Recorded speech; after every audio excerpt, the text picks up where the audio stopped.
con copamiento informativo y por lo tanto con muchísimos temas para hablar con nuestros panelistas. Así que me ahorro cualquier tipo de introducción para ir derechamente a la presentación.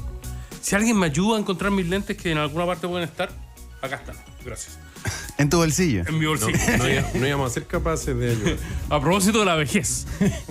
Estamos con José Antonio Valenzuela, abogado de la Universidad de Chile, se ha especializado en Derecho Constitucional y en el Centro de Estudio Horizontal. ¿No? ¿Qué tipo de presentación? Pivotes. No, Sí. pivote. Qué grande pivote, ¿eh? Nos confunden muchas veces, pero yo no sé. ¿Y por qué los confunden? No sé. Porque Sí. los dos son de centro derecha. No, nosotros no tenemos domicilio político, independiente y autónomo.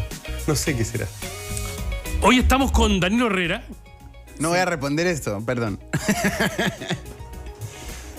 que ha estado, yo creo, muy influyente esta semana. Ha seguido varios temas. Uno, Como reportero de guerra. como reportero constitucional, que así Claro. fue como lo conocí yo. El tema de los Ceremis. ¿En cuánto va tu conteo? 18. 18.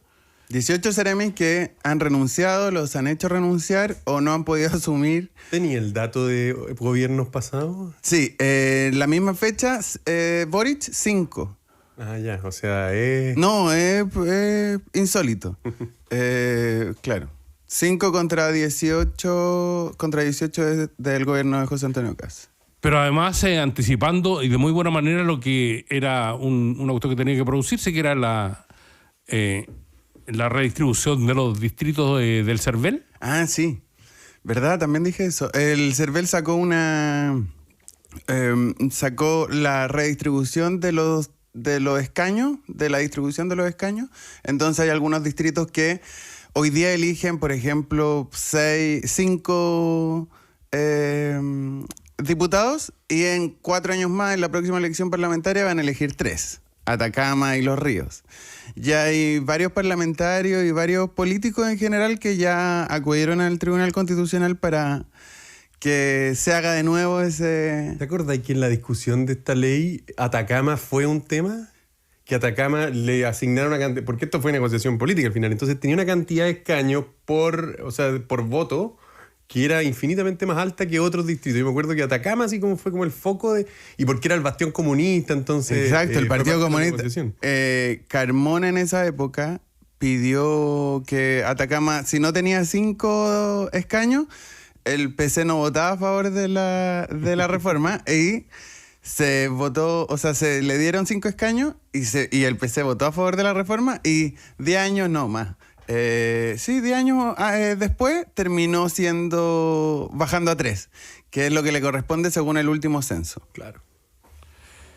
Y finalmente porque se ha dado el trabajo de comenzar el estudio del megaproyecto enviado por el gobierno de José Antonio Caz, donde de alguna manera nos va a ayudar a todos a comprender y que vamos a estar conversando dentro de un rato. Ustedes en Pivote hicieron un conversatorio esta semana, ¿no?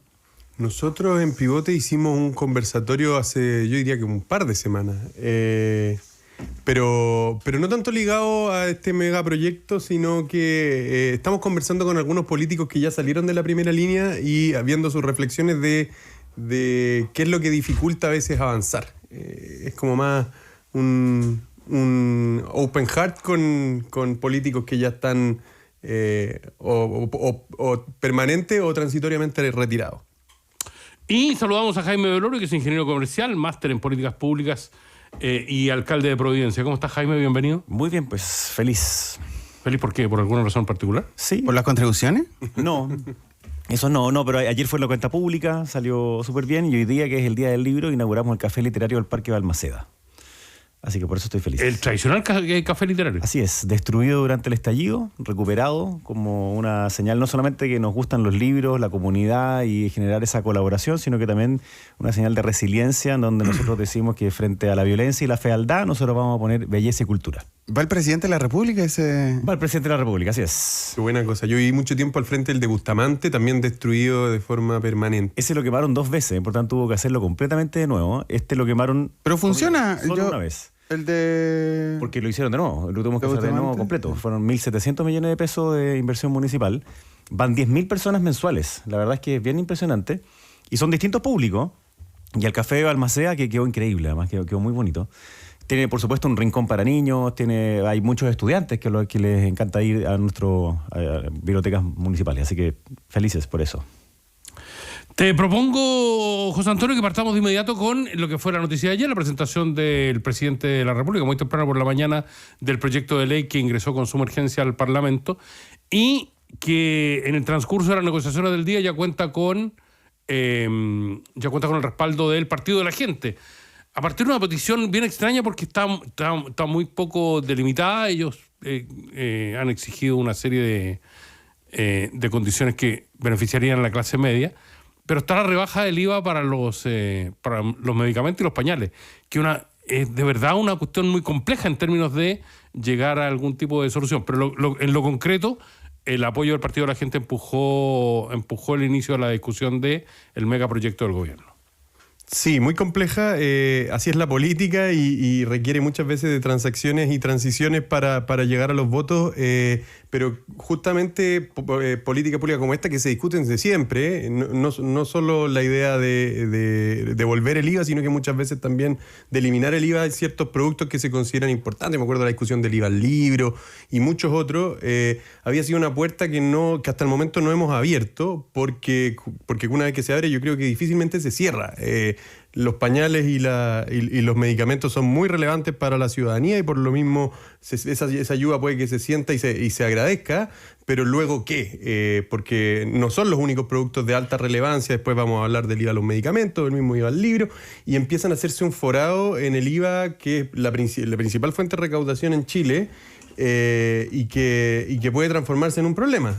Yo espero que no lo sea, pero ojalá que no vivamos cosas como lo que fueron los retiros ahora para empezar a discutir nuevas y sucesivas reducciones o reembolsos del IVA.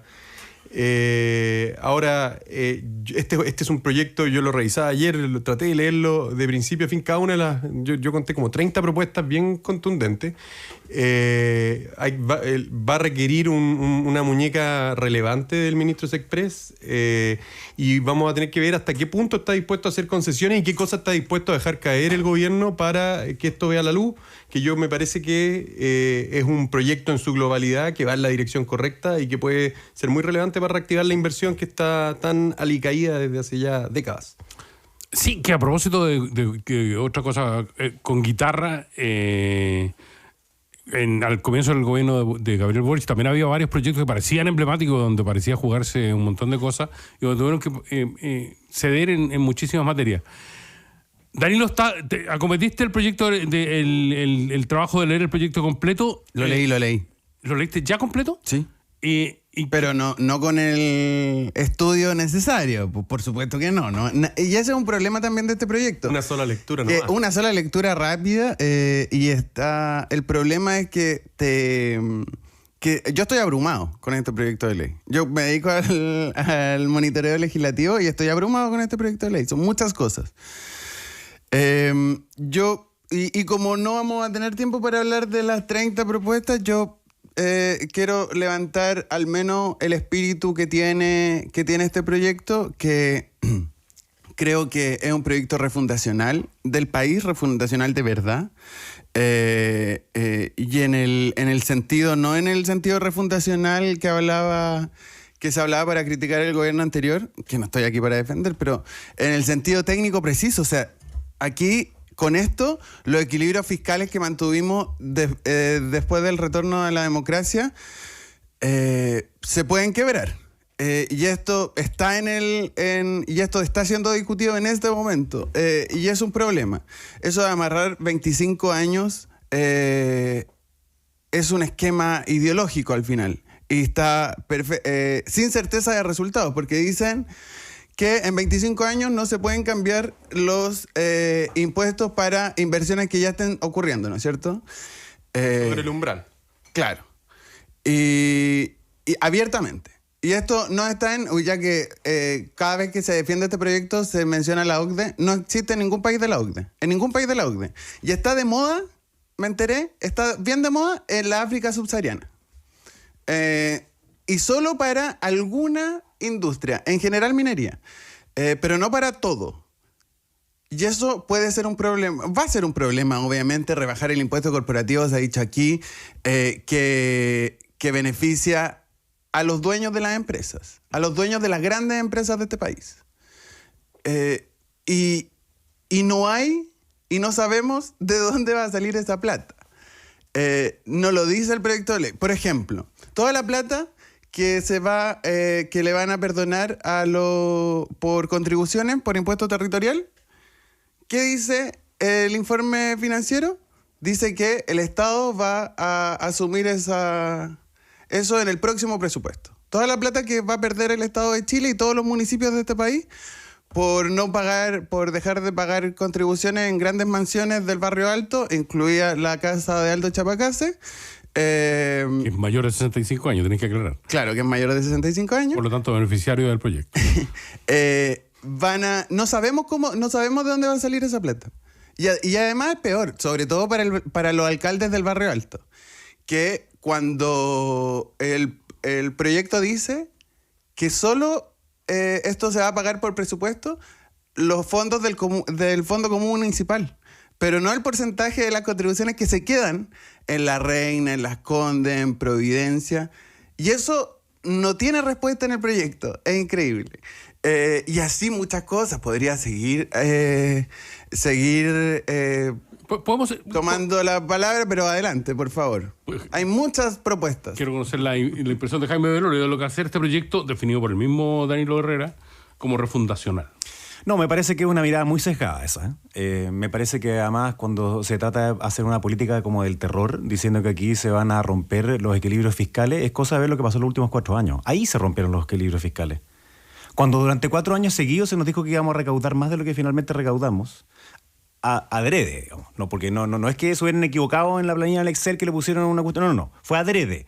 Dijeron que iban a recaudar más y gastaron más entonces. Y por tanto nos encontramos hoy día, evidentemente, con una situación financiera de un país que necesita bajar sus gastos porque durante los últimos 4 años hicieron más la pega, adrede. Entonces yo creo que ahí hay una primera cuestión que es grave. O sea, si nosotros consideramos que es adecuado el que Chile tenga condiciones económicas, macroeconómicas, que sean solventables para el futuro, bueno, hay que seguir también esa misma línea.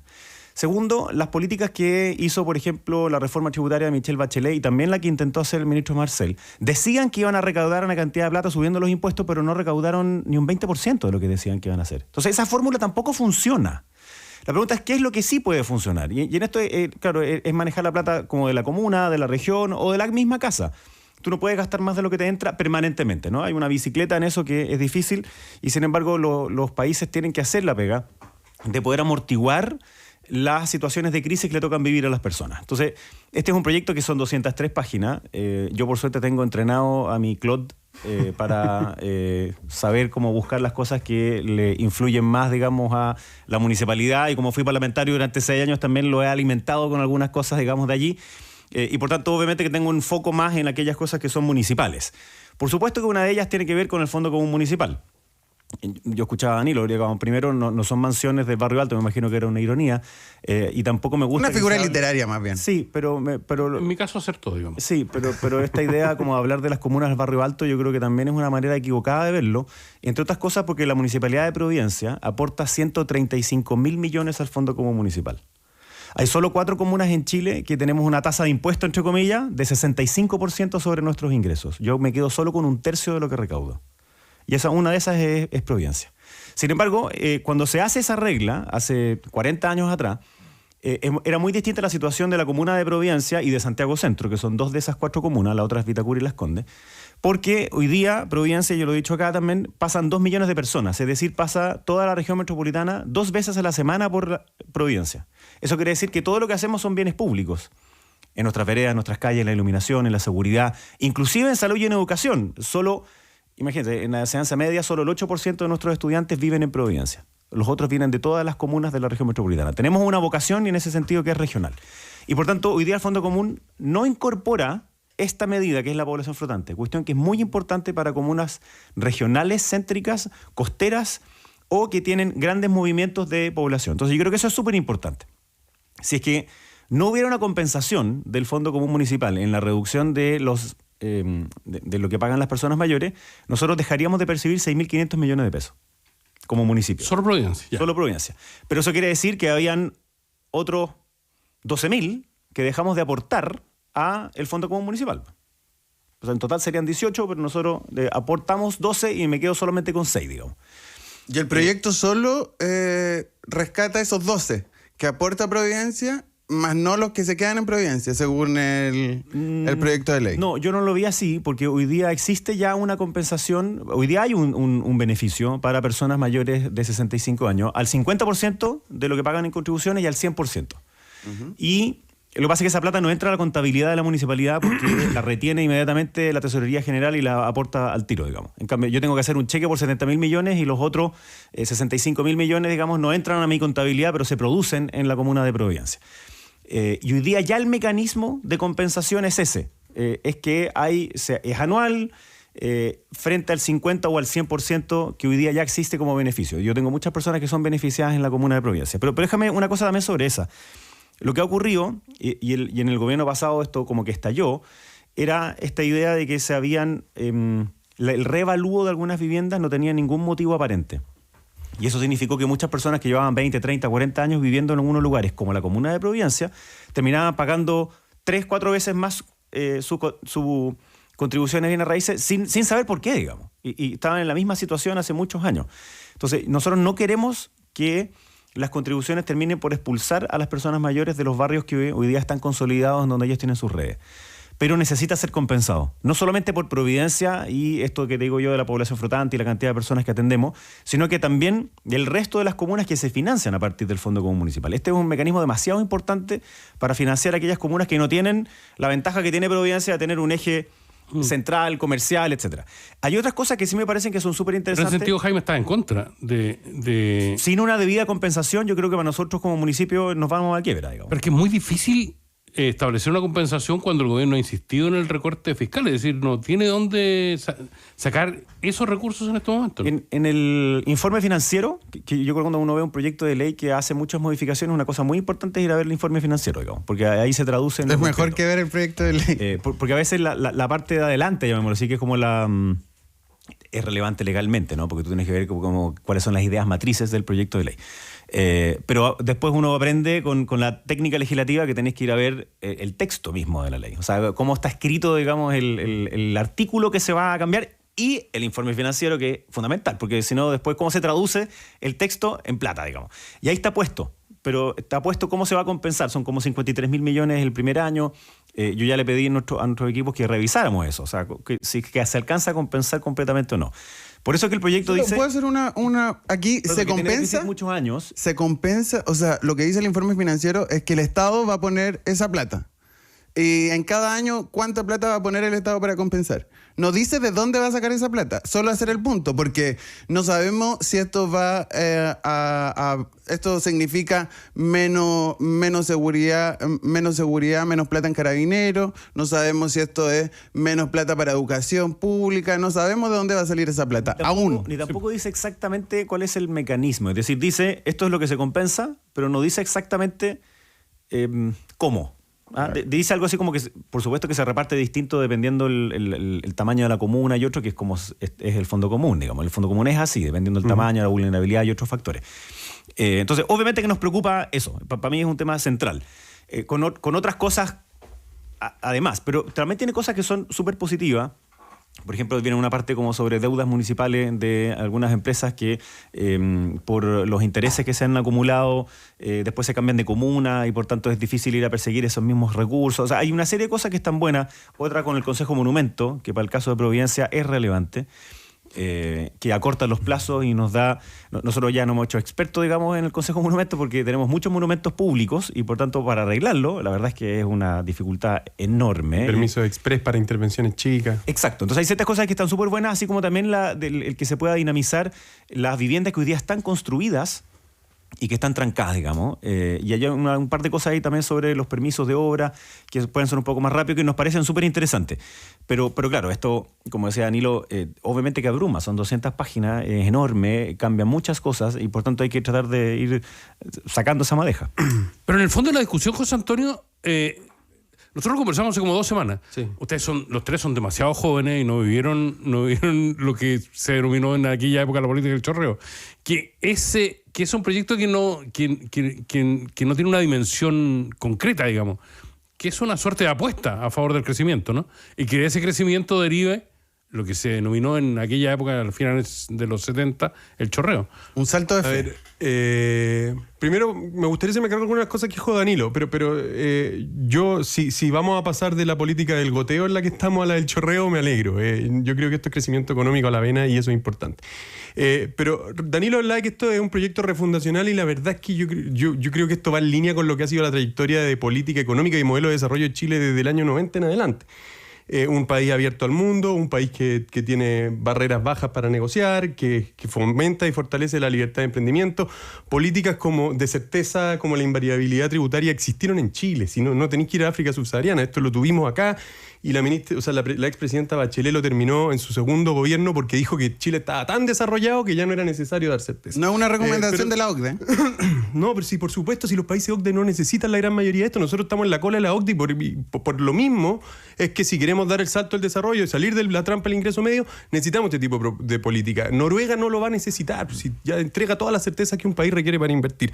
Pero lo refundacional que hemos vivido, el único episodio refundacional que hemos vivido en términos de cómo desarrollarnos, se fue el 2021 con la Convención Constitucional, donde era el decrecimiento el modelo y producir menos y que el Estado le quitara a los ricos, le repartiera a los pobres y con eso generáramos ese bienestar utópico que no se ha dado en ninguna parte del mundo. Yo veo al progresismo muy perdido porque son extraordinariamente hábiles para oponerse a ideas ajenas. Tienen muy poca claridad de cómo generar desarrollo, salvo por una parte menor del progresismo vinculada quizá a lo que fue la concertación. Uno escucha hablar al senador Ibáñez y hay una desorientación de cuál es el modelo alternativo para crecer que a mí me parece impresionante. Lo que hizo el gobierno pasado, su estrategia del exministro Mario Marcel fue básicamente esta con un poquitito de vergüenza. Simplificación regulatoria, se propuso una baja del impuesto corporativo, certezas a la inversión. No había nada muy distinto, solo que esto lo lleva... Había una diferencia enorme. La dirección es la misma con diferencia en órdenes de magnitud. Hay una diferencia enorme porque con yo sé esta... que tú me vas a decir la integración, pero está bien. Calmémonos, porque si nos parecemos sin filtro, cualquiera de ustedes va a estar en hay un problema. En la vocería en el futuro. Solo un paréntesis. Danilo no me deja terminar la idea. Valenzuela, solo... Pero deja. Okay. Oye, yo fui vocero antes sin filtro. Deja redondear la idea, porque yo sé que tú me vas a decir que esto tiene integración y que por lo tanto cambia demasiado y ya no estamos en la punta de... Mira, se me ocurrió otro argumento. Pero la verdad es que básicamente cuando uno ve cuál fue la estrategia del gobierno de Gabriel Boric para crecer, fue simplificar la regulación, reducir las trabas de los permisos, bajar el impuesto corporativo sin reintegrar. Está bien, pero la dirección era la misma. Esto le agrega una intensidad mucho mayor, una falta de complejo en el sentido de necesitamos generar certezas para la inversión. Yo sí creo que este es un primer paso. Tengo dudas de que esto vaya a generar un gran salto adelante si es que no va acompañado de otras políticas más de largo plazo. Yo creo que esto es un gran shock para la inversión ya, en el corto plazo. Necesitamos además que vaya acompañado con reformas que permitan mejorar la productividad, que permitan, que apunten a la educación como un motor de capital humano avanzado, que permita mejorar la capacidad del Estado y eso tiene que acompañar este impulso potente a la inversión en el corto y mediano plazo. Danilo, me comprometo. No, si yo necesito 5 segundos. Aquí la diferencia entre la reforma de Marcel y esta reforma es que Marcel tomó cómo se le bajaba el impuesto a las empresas. ¿Y de dónde sacaba esa plata? Le subía el impuesto a los más ricos.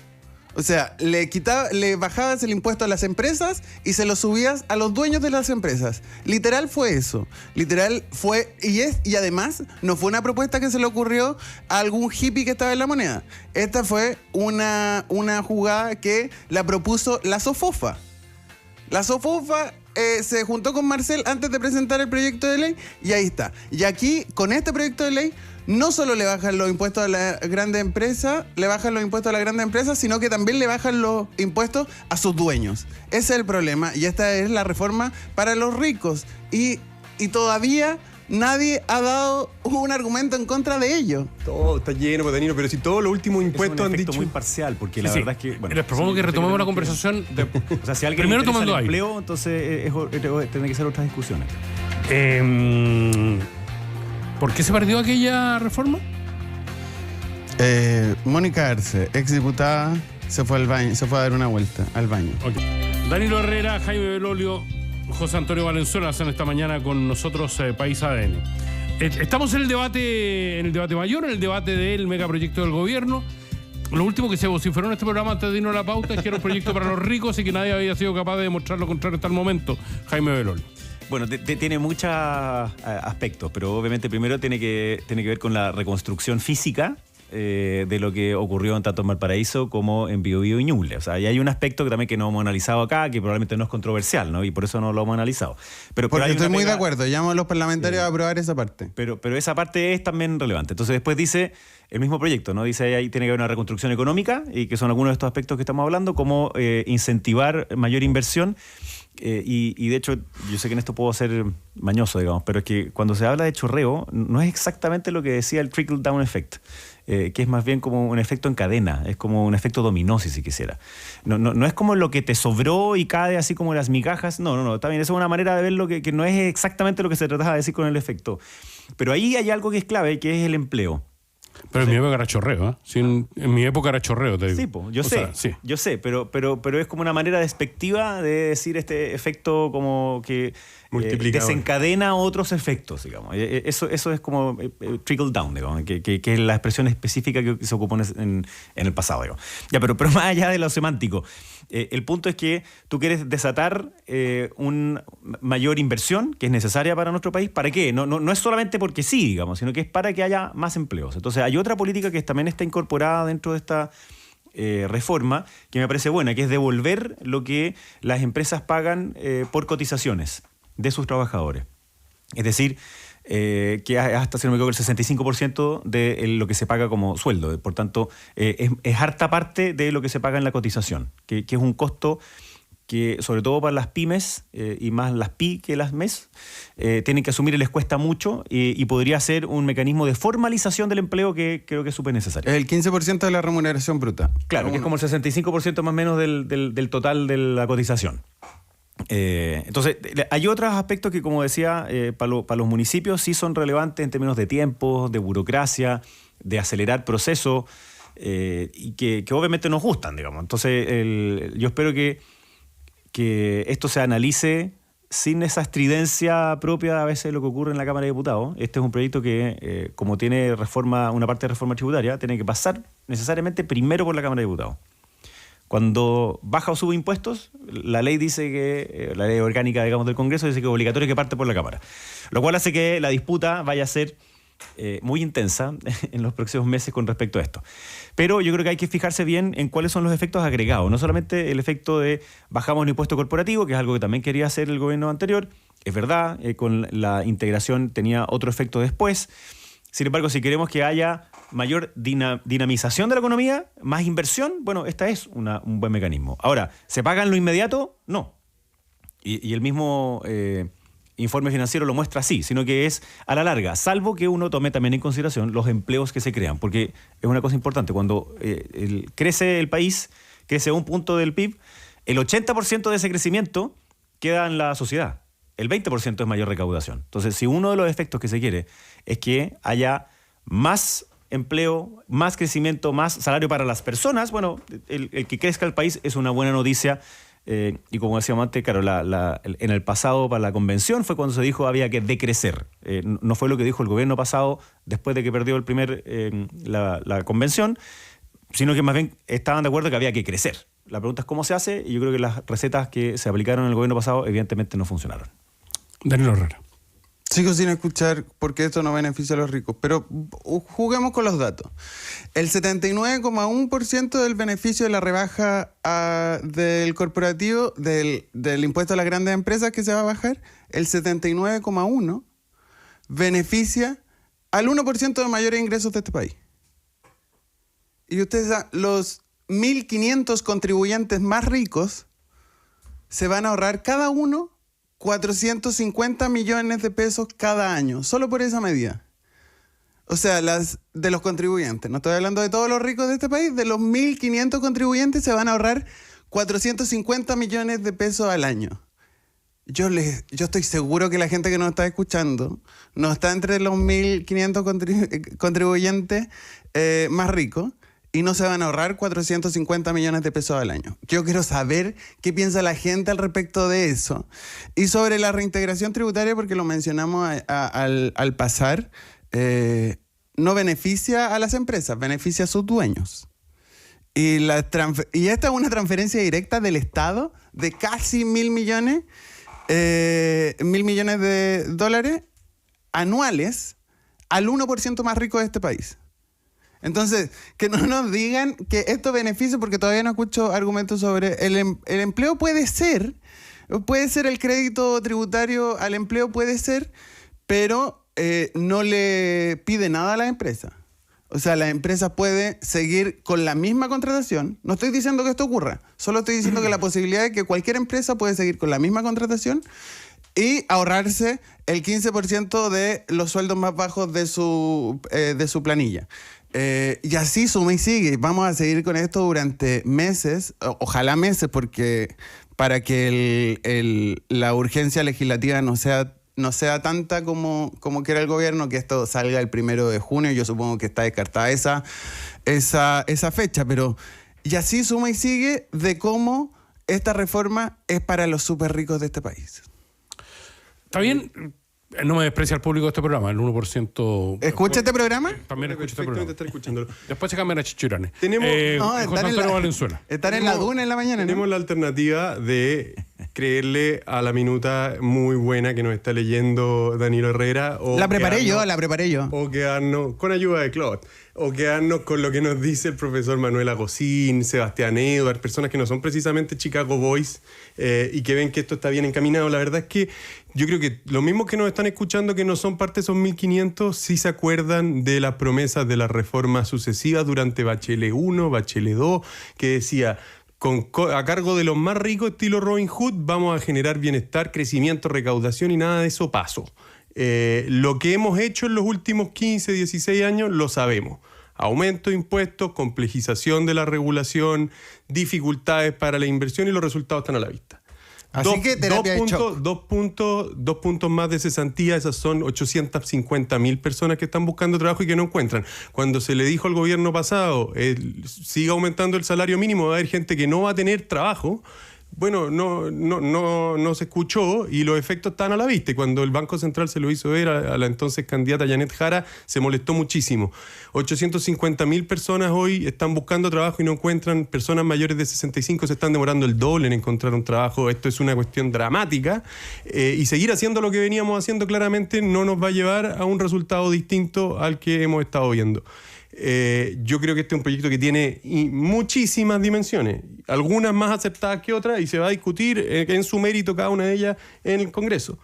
Pero de que se requiere avanzar en la dirección que estamos avanzando, yo no tengo ninguna duda. La muletilla de los más ricos vende cuando hablamos, vende en las redes sociales, en Instagram, pero la verdad es que ya la trayectoria de lo que venimos haciendo la gente es consciente. Y estas muletillas las venimos escuchando hace mucho tiempo. Entonces, yo me quedo con Manuel Agosín, con Sebastián Edwards, y no con la minuta. Pero en ese sentido, y tomando... Esa forma de precio de mi trabajo que hice anoche está un poco pasada. Es que, Danilo, ninguno de los números que tú me citas tiene fuente ni tiene base. Entonces yo tengo que darlas por ciertas cuando hay personas que se dedican al estudio económico que no son el 79%, del mundo de la 79% está en el... lo publicó el Ministerio de Hacienda ayer. Pero tomando la declaración de Danilo, en términos de que no hay desmentido a lo que parece una realidad ya instalada, te quiero llevar a un tema que tú conoces, que es la habilidad comunicacional de este gobierno, que está muy en cuestión. Que es un flanco bien crítico para la administración Kast. ¿Cómo evalúa eso? Bueno, comunicar siempre ha sido difícil. Y particularmente cuando uno tiene al frente a quienes están buscando que te tropiece, digamos, o que te saquen de contexto. Que es la pega de todos los políticos, digamos. Claro, pero yo creo que también de una política como media corta. Es decir, que te puede dar una contribución en el plazo inmediato. Yo creo que estamos demasiado concentrados en el plazo inmediato. Eso ha sido explosivo gracias a las redes sociales y otros. Pero que resultó fantástico a quienes hoy son gobierno, digamos. Es que lo que pasa es que justamente yo tengo una crítica sobre esa idea, ¿no? La idea de... A mí me tocó un momento en el cual era vocero después del estallido durante la pandemia, en donde lo que veía al frente era que literalmente había un grupo de parlamentarios que lo que querían era derrocar al gobierno. Y estuvieron asusándolo para que así ocurriera. No era hacer crítica legítima y votar en contra, no, era mucho más que eso. Entonces, no es la situación de ahora, ¿no? Pero lo que uno sí ve es que hay un grupo de parlamentarios que están buscando cualquier cosa con tal de ir a pegarle y sacarle la mugre, digamos, al gobierno de turno. Yo creo que no es una buena manera de hacer política. Justamente la idea de Otra cosa es con guitarra era que es mucho más fácil ser oposición y decir... Esto es lo que se debería hacer, y otra cosa muy distinta es el delivery de lo mismo, ¿eh? Cómo se logra en esa última milla. Entonces, yo creo que todo gobierno va a tener siempre dificultades de comunicar porque es imposible hacerlo perfecto y no le caes bien a todo el mundo. Eso también es una obviedad, ¿no? Entonces, va a haber un grupo de personas que te van a decir, no me gusta nada, no te creo nada, lo que estás diciendo es... Da lo mismo, busque el argumento que se quiera. Ahora, sí ha habido evidentemente un déficit en poder transmitir algunos de los beneficios, por ejemplo, de esta reforma. Yo hoy día escuché al ministro del Interior más temprano que partiera este programa, así que no lo estaba poniendo el gorro. Vale, una radio enemiga, ¿no? Y la verdad es que, claro, ahí se nota como ese bagaje, digamos, de haber pasado harto tiempo por el Congreso y de poner los énfasis, digamos, en los puntos que son los centrales, ¿no? En comunicar. Ahora, yo tengo fe, digamos, en que la vocera de gobierno va a seguir haciendo la pega en regiones, acá mismo. Creo que hay como una especie de animadversión, que antes de que diga cualquier cosa, va a haber un grupo como que ya va a tratar de atacarlo y eso no me parece adecuado, obviamente.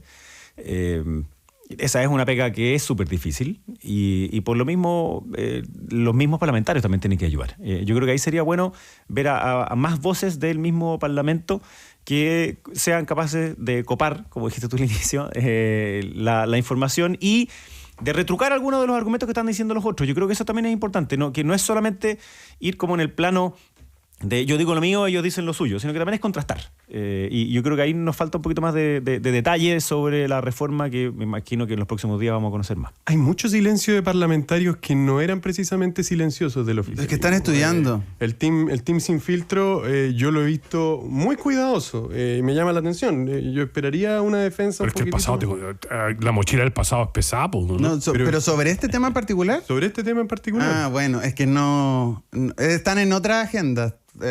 Valenzuela. Con todo respeto a esos diputados. ¿Pero lo echas de menos? ¿En el marco del debate? Acá se está dando mucho un debate con infinita información y no puede ser solo el gobierno el que comunica, yo estoy de acuerdo. Y en los parlamentarios oficialistas yo creo que muchos han brillado por su ausencia. Ya, pero voy a poner el elefante en la habitación. O sea, aquí hay un problema de comunicación y yo creo que es estructural en el gobierno, pero hay una persona que tiene los focos, que recibe el micrófono de parte y tiene que ser la vocería de este gobierno y lo está haciendo pésimo. No sé si se ha dicho lo suficiente, pero no saber que el Estrecho de Magallanes es chileno es un problema para cualquier vocero, independiente del gobierno, independiente del color político, es cualquier vocero.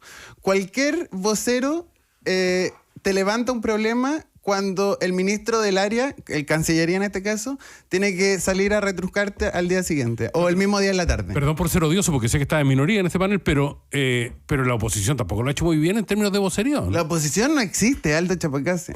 Sí, en este panel a mí se me ha dicho, han sacado el ejemplo del gobierno anterior. Está bien, si quieren empatar está súper bien, yo no estoy aquí para defender al gobierno anterior. Pero el problema de la vocería es un dato. Es un dato que está funcionando mal. Y no solo por el Estado quebrado, sigue en Contraloría. Yo no sé qué va a decir Contraloría al respecto. Entendemos que el Estado ya no está quebrado, pero sí que la Secretaría General de Gobierno Sí, la Secretaría General de Gobierno sí entendía que estaba quebrado y publicó al respecto. Ya, pero es un problema. Ninguno de tus contertulios ha llegado tan lejos como para decir que la oposición no existe, digamos. Bueno, yo sí lo puedo decir, pues, Aldo Chapacán. No, pero es que la política es un oficio complejo. No es fácil hacerlo bien y es muy fácil pegar a quien se dedican al análisis. Y lo hacemos, quienes analizamos. Le pegaste a Danilo Herrera, que se dedicó al análisis durante toda la noche del proyecto. Pero por o sea, asume aquello. Yo hice el mismo análisis que Danilo, si no es nada contra Danilo, pero hay voces expertas que son más relevantes que la mía y la de Danilo, sino no es desmerecer a... Pero, por supuesto, y ese es un problema, y ese es un problema de este proyecto, que pareciera ser que sin doctorado en economía en el extranjero es bien difícil entenderlo. Ya un problema para el debate público de este proyecto. Ya, pero eso pasa en general con las reformas tributarias, ¿no? Que son súper complejas. Pero esto es un mamut, digamos. Y claro, como son 200 páginas, obviamente le aumenta la dificultad, digamos.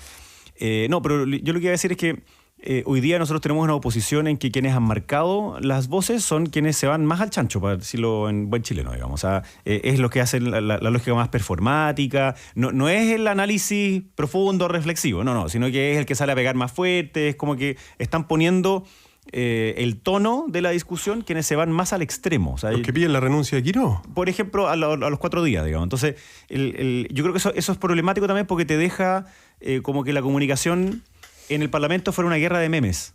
Y cuando es una guerra de memes no hay contenido. Y yo creo que por definición el Parlamento es para, tal como dice su nombre, ¿no? Parlamentar. Es decir, para poder escucharse, para poder argumentar. Pero sacando eso, yo creo que es legítimo que algunos estén en desacuerdo con el proyecto. Si de eso se trata también la democracia, ¿no? De que unos puedan poner argumentos a favor y otros ponerlos en contra. Me gustaría escuchar más argumentos a favor también, ¿no? Ahora, es demasiado pronto, acaba de salir el proyecto, fue ayer, y esperamos que de aquí a un par de meses esto quede más asentado. Está claro cuál es la dialéctica que va a ocupar un grupo de personas, de que esto es de los ricos, que no sirve para nada. Pero las recetas que esos mismos propusieron en el pasado no solamente no sirvieron para nada, fue para retroceder. Entonces, si lo que queremos es una urgencia en materia laboral, que se dinamice la economía, que le sirva a las personas de clase media, a los emprendedores, que saquemos algunas trabas que nos tienen paradas las ventas de departamento, hasta el poder emprender y formalizarte, bueno, yo creo que este es un buen camino que obviamente se pueden mejorar muchísimos aspectos durante la discusión parlamentaria y me alegro que el gobierno también se haya abierto a llegar a acuerdos con otros sectores que no son parte como de la coalición de gobierno. Porque también, de nuevo, de eso se trata justamente la lógica del Parlamento, el poder llegar a acuerdos con aquellos que no piensan exactamente igual que ti. Entonces, significa ceder, pues, si no es imposible. O sea, la otra lógica como de la pura convicción, yo tengo esta convicción y por tanto voy a morir con las botas puestas. Bueno, si es muy importante para ti, tienes que flexibilizarlo. Yo creo que hay una disposición, al menos de los ministros que son los más políticos, llamémoslo así, con más experiencia y bagaje en eso, de lograrlo. Igual parece que se enojó el Partido Nacional Libertario porque lo estaban pasando por libreta y no les preguntaron. Siempre se van a enojar. Oye... ¿Pero qué tipo de calificaciones? No, los libertarios son propensos al enojo. Estamos haciendo un esfuerzo porque este debate sea con altura y esas cosas. Terminemos de descalificar a la gente que está en los extremos. No, pero yo solo quería... Porque además nos encantaría tener más republicanos acá que se han negado sistemáticamente a un debate sin gritos, digamos. No, pero estos son el Partido Nacional Libertario. Son un poco propensos al enojo, no va más allá que eso. Solo quería recalcar... No van a venir más libertarios gracias a este comentario. Una cosa que se habla poco respecto a este proyecto, pero que yo creo que es interesante mirar. Que se le nota la impronta micro al ministro de Hacienda. Tiene muchas cosas de trabas específicas sectoriales de industria que son muy relevantes para el empleo y para la inversión, que son cambios concretos, rápidos y de bastante consenso, pero que van a permitir una cierta movilidad en industrias muy relevantes. Vivienda, que se ha hablado mucho. Acuicultura, hay 2 o 3 cosas que son súper relevantes para el mundo acuícola, sí, que se resuelven y que te diría que no son contenciosas. A nivel ambiental también hay 2 o 3 normas muy interesantes para agilizar la tramitación en el sistema de evaluación de impacto ambiental. Y así otras cosas sectoriales para ciertas industrias que en general los ministros de Hacienda no lo tienen en su radar o les cuesta más mirarlo. Y que yo creo que el bagaje del ministro de Hacienda permite que haya un foco especial en cómo destrabar ciertas industrias que están un poquitito atascadas. Nos queda un minuto de programa, es el día del libro hoy. ¿Se animan a darme una recomendación? Danilo me va a decir del proyecto de ley. Son 203 páginas, Aldo, es un poco... Es apasionante, ¿no? Es apasionante. Las primeras 10, 20 páginas donde está el espíritu del proyecto, de verdad son apasionantes. ¿No? Que marcan el resto de... No, yo te recomiendo ¿Pero leer... tiene progresión dramática o no? No tiene progresión dramática. Pero yo te puedo recomendar ir a leer el proyecto de ley, ya que no se dijo en este panel, ir a leer el proyecto de ley para buscar en qué beneficia a la clase media este proyecto de ley. Es un desafío Aldo Chapacase, para ti. Pero el partido de la gente te va a decir que ellos hicieron lo suyo. ¿José Antonio? Sí, yo me estoy empezando a leer un libro, pero que leí en el fondo, en el prólogo de otro, el libro El corazón de las tinieblas, de Joseph Conrad, que es muy interesante porque es como el viaje por el Congo africano de un soldado que va como en busca de la aventura y que romantizaba un poquitito la violencia y que en ese trayecto se va dando cuenta de los verdaderos costos de la violencia. Y lo empecé a leer a propósito de que en este prólogo ha sido un bonito vínculo de ese viaje con lo que fue el estallido social hace 6 años atrás. El peligroso coqueteo con la violencia y cómo uno en el camino de conocerla se va dando cuenta que a veces las instituciones y ciertas cosas que tiene nuestra sociedad moderna y que a veces no nos gustan, tienen una razón de ser. Te pasaste, bueno. O sea, encontrar el paralelo entre una travesía riesgosa en el Congo con el estallido social es demasiado ya. Ay, pero está ahí, está Jaime. Oye, mira, a mí esto es algo que mi señora me está escuchando, así que siempre me reta por esto porque en mi velador tengo como 18 libros. Y los voy cambiando según el estado de ánimo. Entonces a veces es una novela policial, otras veces es filosofía, otras veces son otras cosas. Pero me toca este viernes presentar un libro que tiene 5 capítulos inéditos, que es El reencuentro de los demócratas de la dictadura de la democracia, que lo escribió Patricio Aylwin. Y que lo terminó justo cuando, en el fondo, como que terminó el plebiscito. Pero hay 5 capítulos adicionales que están muy interesantes, que es cómo forma el gobierno, cómo son las negociaciones con Ricardo Lagos para que fuera ministro, que le ofreció otras más. Entonces, la verdad es que para quienes nos gusta la política, y sobre todo una mirada también de mediano y largo plazo, de asumir costos hoy día para sentir beneficios mañana. Que es justamente lo contrario a lo que estábamos hablando de esta política de la inmediatez, digamos, de que solo vale el conflicto en vez de la colaboración. Así que ese es un gran libro. Es gordo también, así que, pero me parece súper interesante. Y otro que es un poquito más suave, pero que me parece genial, que me lo llevé el otro día que tuve que viajar harto, Momentos Estelares de la Humanidad, de Stefan Zweig. Bueno. Ese es un libro extraordinario. Yo igual quiero... El último que me leí fue de Guerra Nuclear, que se trata de qué pasa cuando alguien aprieta el botón y qué pasa en todo el mundo, sobre todo en Estados Unidos, hablando de cómo vemos el mundo, de qué pasa si va a haber una guerra nuclear en cualquier momento y si algún loco con carné, como decía hace rato, algún loco que tiene la posibilidad de apretar ese botón lo aprieta. ¿Qué pasaría? ¿Cuáles son las decisiones que se toman minuto a minuto? Bueno, segundo a segundo a veces. Muy interesante. Y hay una película también, creo que en Netflix, que habla de exactamente lo mismo. Es mejor el libro, pero eso se dice siempre. Pero no te dejaste asustado. Y te quiero decir que yo hoy en particular estoy más trampista que nunca. Oye, ¿Por qué? ¿Qué pasó? Quiere meter a Italia por la ventana al Mundial. Dígame. No, solo para invitar a las personas que vayan al Café Literario del Parque Balmaceda, que quedó muy bonito, está inaugurado a partir de hoy día, y este fin de semana mañana y el fin de semana tenemos el Festival Penguin en la Fundación Cultural de Providencia, que es también tenemos 2 pisos, entonces la parte de arriba es como más bien gótico, y la parte de abajo todo como vestido como de Hogwarts, ¿no? Para J.K. Rowling y etcétera, para quienes les guste Harry Potter.